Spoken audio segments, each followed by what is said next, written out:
envolver. Com a graça e com a paz do nosso Senhor Jesus Cristo, eu quero saudar cada um dos irmãos queridos, dizer que temos saudade, eu e minha família, temos muita saudade dos irmãos, vontade de estar juntos, vontade de estar próximos e poder cultuar juntos novamente. Eu tenho a impressão que em breve poderemos fazer isso, mas até lá nós temos esse expediente para nos reunirmos. Já cantamos, já adoramos ao Senhor, fomos muito edificados com a participação dos irmãos que contribuíram com a música, esse tempo de adoração. E agora eu convido vocês a abrirem suas Bíblias para o texto que trago para a nossa reflexão desta noite. Evangelho de Lucas, capítulo 1, versículo 26 ao 38. Assim diz: No 6º mês foi o anjo Gabriel enviado da parte de Deus a uma cidade da Galiléia chamada Nazaré, a uma virgem desposada de um homem da casa de Davi, cujo nome era José. A virgem se chamava-se Maria. Entrando o anjo onde ela estava, disse: Alegre-te muito, favorecida, o Senhor é contigo. Ela, porém, ao ouvir estas palavras, perturbou-se muito e ficou a pensar o que significaria esta saudação. Mas o anjo lhe disse: Maria, não temas, porque achaste graça diante de Deus. Eis que conceberás e darás à luz a um filho, a quem chamarás pelo nome de Jesus. Este será grande e será chamado Filho do Altíssimo. Deus, o Senhor, lhe dará o trono de Davi, seu pai, e ele reinará para sempre sobre a casa de Jacó. O seu reino não terá fim. Então disse Maria ao anjo: Como será isso, pois eu não tenho relação com homem algum? Respondeu-lhe o anjo: Descerá sobre ti o Espírito Santo, e o poder do Altíssimo te envolverá com a sua sombra. Por isso também o ente que há de nascer em ti será chamado Filho de Deus. Isabel, tua parenta, igualmente concebeu um filho na sua velhice, sendo este já o 6º mês para aquela que antes diziam ser estéril. Porque para Deus não haverá impossíveis em todas as suas promessas.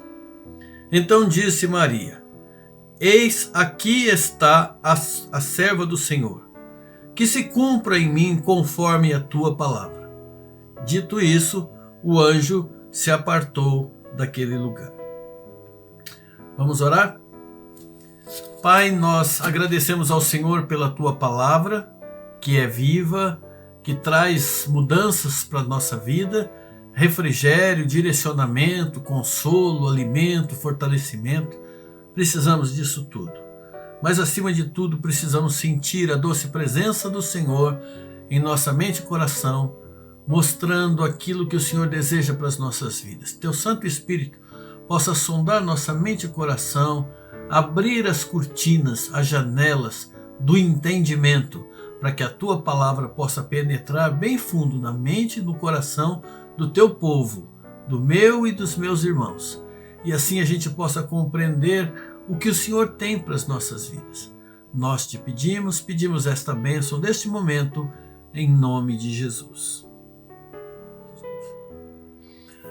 Vira e mexe, irmãos, aparece alguma coisa para roubar o nosso ânimo, os nossos sonhos, a nossa disposição de servir, como esse vírus que vem prendendo a gente dentro de casa. Mas tem coisa que é pior ainda. Tem coisas que prendem a gente dentro de nós mesmos, que afeta a nossa mente e o nosso coração e que nos leva a desânimo e apatia. Eu estou falando de um vírus que eu poderia chamar de medo. O medo, ele quando se alastra dentro de nós, ele é muito mais danoso do que os perigos que estão ao nosso redor, que rondam a nossa vida do lado de fora. O medo infecciona a vida da gente mais do que doença, porque enfraquece o nosso ânimo, porque amedronta a nossa coragem, porque descontrola o nosso bom senso, porque desestimula as nossas iniciativas. O medo nos leva a acreditar que o destino controla a nossa sorte e não nos deixa enxergar que o dono do destino tem um destino para a nossa sorte, tem um destino para a nossa vida. Abraão sentiu medo ao desconhecer o seu destino. Quando Deus falou para ele, sai da tua terra, da tua casa, da tua parentela e vai para onde eu vou te mostrar, ele teve medo. Deus precisou chegar para ele e dizer, não tenha medo, Abraão. Eu te protegerei em todo perigo, eu lhe darei grande recompensa pela sua obediência. A gente vê o exemplo de Moisés, também sentiu medo quando Deus falou para ele, volta para o Egito. Aí Deus precisou chegar nele e dizer, não temas, meu servo, porque a minha presença está contigo. Quando Josué foi chamado para substituir Moisés, ele também teve medo.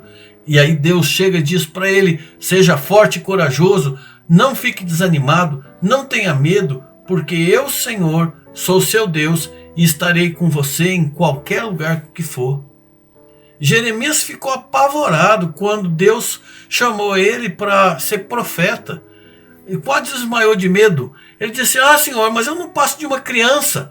E Deus teve que interferir e dizer para ele, não tenha medo de ninguém, de coisa alguma, porque eu vou estar com você, Jeremias. Vou proteger. Eu sou o Senhor que está falando com você.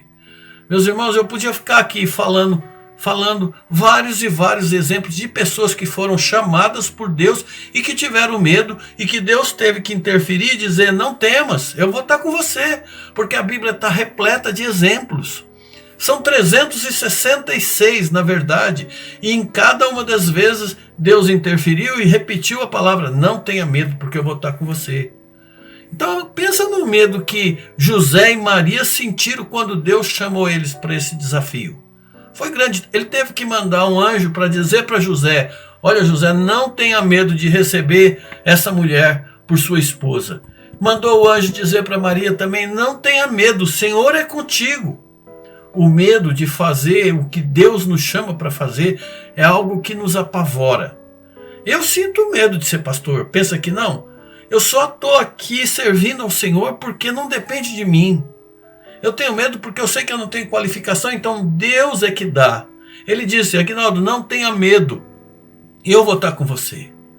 Mas a coisa que a gente deveria ter mais medo, isso sim a gente deveria ter medo, é ter que chegar diante de Deus e dizer, Senhor, eu não te obedeci porque eu estava com medo.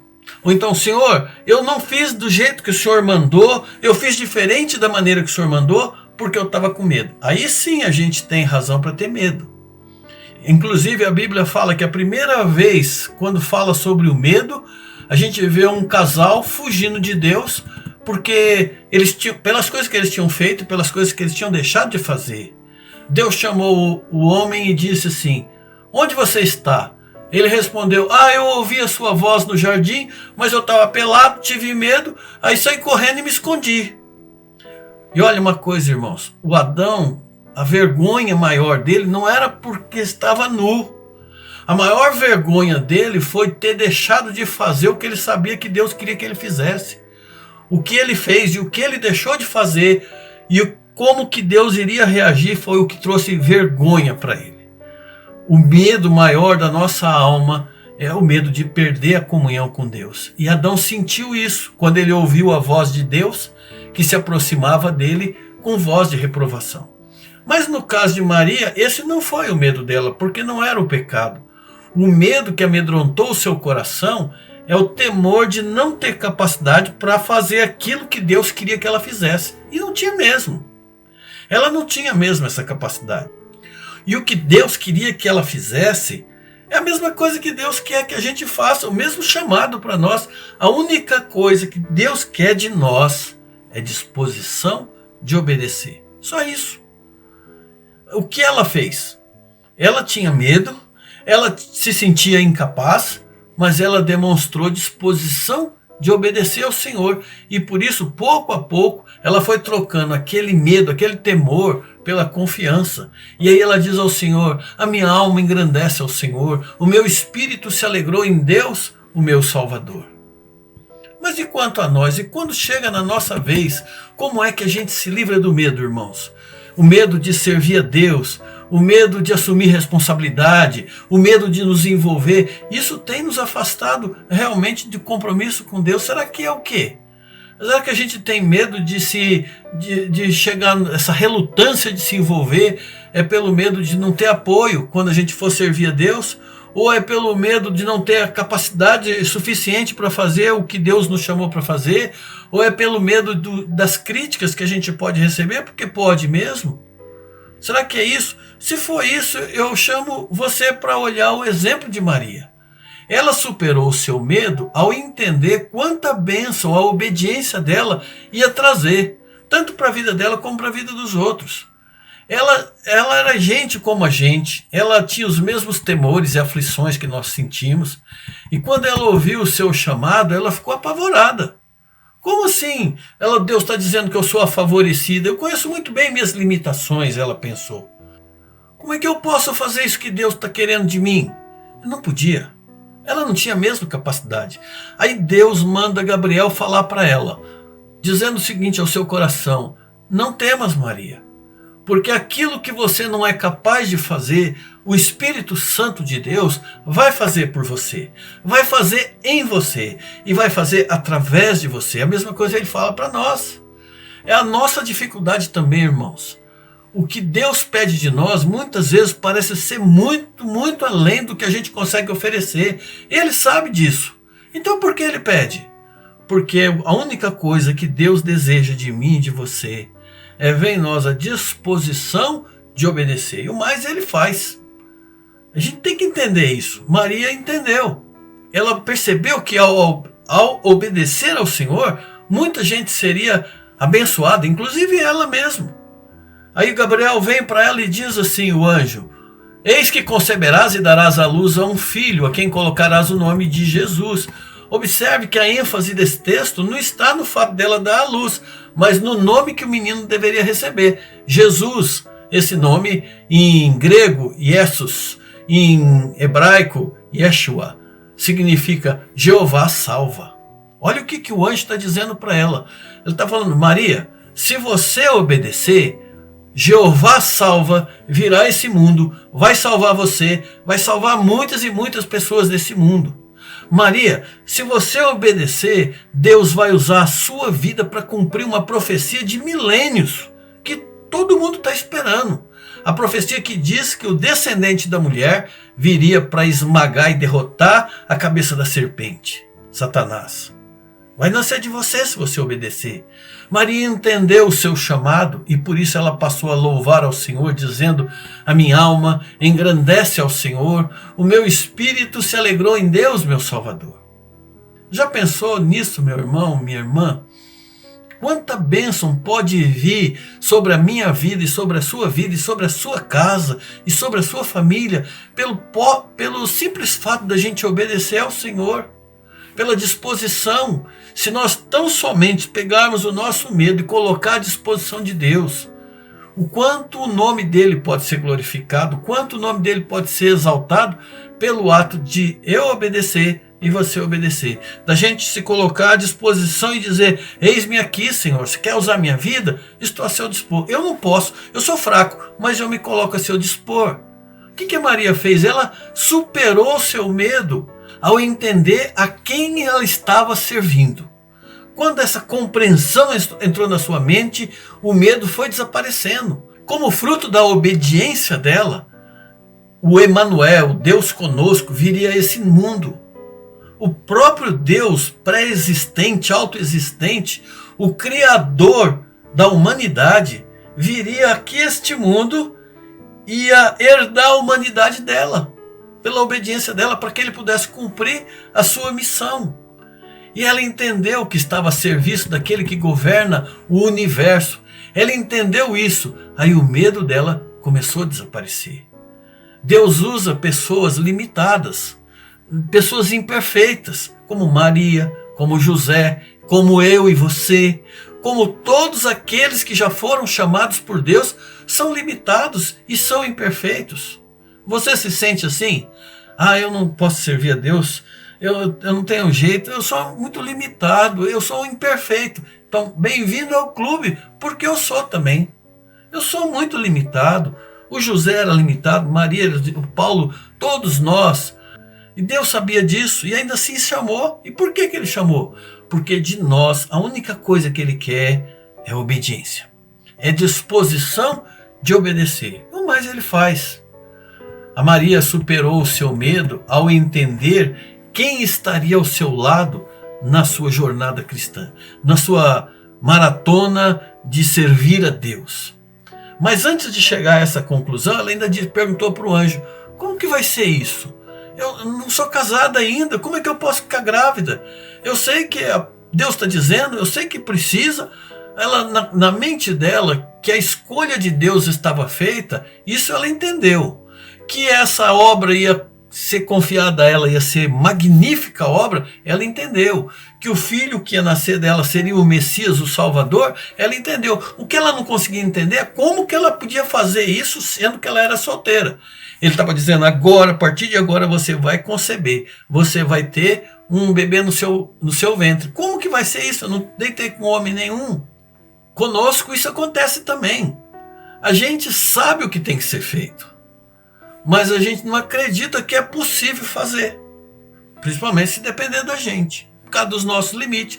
A gente olha ao nosso redor e vê centenas de milhares de pessoas que estão escravizadas ao álcool, que estão escravizadas às drogas, à depressão, com desespero, com presas a heresias, a violência doméstica, a promiscuidade. Aqui mesmo no Distrito Federal tem milhares de pessoas que estão padecendo com falta de comida, com falta de agasalho, com a falta de uma moradia decente. Tem centenas de pessoas que estão morrendo todos os dias, sem paz no coração, sem perdão para suas almas. E a gente sabe muito bem o que Deus quer que a gente faça em relação a isso. Mas como é que a gente consegue se livrar do medo que nos aprisiona e que nos impede de servir a Deus? Só tem um jeito: é fazer aquilo que Maria fez, compreendeu o que ela compreendeu. Ela descobriu que a obra de Deus não dependia do que ela sabia fazer, mas daquilo que Deus poderia fazer por meio dela se ela obedecesse. O Espírito Santo vai descer sobre ti, disse o anjo, e o poder do Altíssimo vai te envolver. Ele vai dar a capacidade, ele que vai fazer a obra. É por isso que a obra vai prosperar nas suas mãos. Algumas vezes Deus precisa repetir a mesma coisa para nós. Eu sou todo poderoso, ele diz para mim, ele diz para você: eu sou todo poderoso. Não tem nada a ver com aquilo que você é capaz de fazer, mas com aquilo que eu posso fazer através de você, se você me obedecer. A gente tem que entender que eu e você somos só um instrumento de barro. Nós somos vasos de barro. Só que a gente não tem nem noção do que Deus pode fazer com o nosso barro, se a gente se colocar nas mãos dele, dispostos a obedecer. Maria se deu por satisfeita ao entender o que Deus estaria fazendo e que ele estaria ao seu lado. E ela disse: aqui está a serva do Senhor, cumpra-se em mim conforme a tua palavra. Você estaria disposto a falar a mesma coisa ao Senhor? Como Maria disse: eis-me aqui, Senhor. Eu sou fraco e sou medroso. Eu tenho muitas limitações, mas eu confio no Senhor. Eu pertenço ao Senhor. Então, Senhor, usa a minha vida. Você tem coragem de dizer isso ao Senhor? Olha, essa pandemia, ela vai acabar. Se Deus quiser, ela vai acabar. Mas os problemas vão continuar, os desafios vão continuar, as coisas que nos amedrontam vão continuar acontecendo. Mas o Senhor abençoa aqueles que o obedecem. O Senhor capacita aqueles que se dispõem. O Senhor caminha ao lado daqueles que se habilitam para servir a Deus, para servir a sua igreja, para servir o seu evangelho, para fazer a vontade do Senhor. Mas e o medo? Como é que a gente então vai vencer o nosso medo e que tem nos impedido de servir ao Senhor até aqui? Bom, a gente pode fazer. A gente pode tentar se esconder atrás da árvore, como fez o Adão. Ou então a gente pode fugir da responsabilidade, como fez Jonas, profeta. Ou então nós podemos tentar ignorar que Deus está nos chamando, como fez Demas, quando abandonou o apóstolo Paulo no ministério. Ou então nós podemos entregar os nossos medos, a nossa fraqueza, as nossas limitações nas mãos do nosso Deus e dizer a Ele: Senhor, eu sou fraco, eu sou limitado, eu sou medroso, mas eu me coloco nas tuas mãos. Eu me coloco nas tuas mãos. Eu tenho medo, mas eis-me aqui, Senhor. Usa-me a mim. Que Deus possa falar também ao seu coração. Eu não sei se há medo no seu coração de se envolver com a obra de Deus, e eu não digo só na igreja. Eu não digo só para assumir ministérios e cargos na igreja, mas de fazer a vontade de Deus, de testemunhar, de levar o evangelho, de ser portador da luz, de mostrar o aroma perfeito de Cristo através dos seus atos, de ser sal da terra e luz do mundo, de manifestar a glória de Deus por onde você passar, de ser instrumento nas mãos de Deus, de testemunhar a sua fé, de compartilhar o evangelho com outras pessoas, de evangelizar, de se envolver em missões, de se envolver com a obra de Deus. Se você tem tido medo, coloca isso nas mãos de Deus. Eu sou fraco, Senhor, eu sou limitado, mas eu confio no Senhor. Eu obedeço ao Senhor. Eis-me aqui. Diga isso ao Senhor. Vamos orar? Eu e os meus irmãos somos fracos. Muitos momentos de medo, muitos momentos de apreensão e de temor de fazer as coisas para o Senhor, com medo da represária, com medo da crítica, com medo de ficar sozinho, com medo de não ter a capacidade. Mas obrigado, Senhor, por essa palavra que nos diz que não é na nossa força, e não é na nossa grandeza, não é no nosso poder, mas quem nos capacita é o Senhor. Somos só instrumentos. A única coisa que o Senhor quer de nós e o que nós queremos fazer é nos prostrarmos diante do Senhor, nos entregarmos e dizer: usa as nossas vidas conforme o teu querer. É o pedido que nós te fazemos e agradecemos em nome de Jesus. Deus abençoe ricamente a sua vida, a sua semana, a sua família, o seu ganha-pão, a proteção sobre o seu lar, a sabedoria e a sua disposição de servir ao Senhor. Fica com Deus. Tua alma viverá, teu espírito renovará, e no teu corpo